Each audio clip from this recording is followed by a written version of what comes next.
आता जसं मी नोकरी करत करत इव्हिनिंगला मी इंटरडे करतो. बरोबर. तर आता गेल्या 6 महिन्यापासून मी करतोय, तर बऱ्यापैकी प्रॉफिटमध्ये आहे. तर मी हे फुल टाईम कधी कन्वर्ट करावं, की बाबा नोकरी सोडून फुल टाईम हे कधी कन्वर्ट करावं?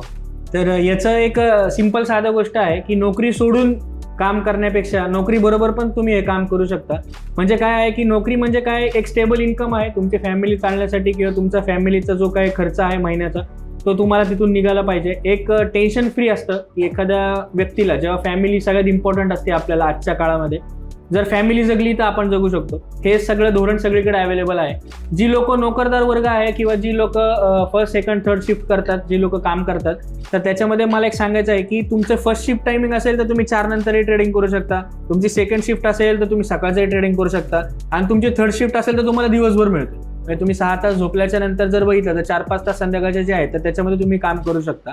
आणि आपल्याला कळतं स्वतःला की वैयक्तिक आपल्याला किती फॉलोअप आहे, किंवा माझं जे मी तुम्हाला सांगितलं की आपण जे डेली बेसिसवर जे काय काम करतो, एक 6 ते 7 महिन्यानंतर आपल्याला समजतं की नाही बाबा ह्याच्यामध्ये आहे करिअर, आपण ह्याच्यामध्ये काम करू शकतो.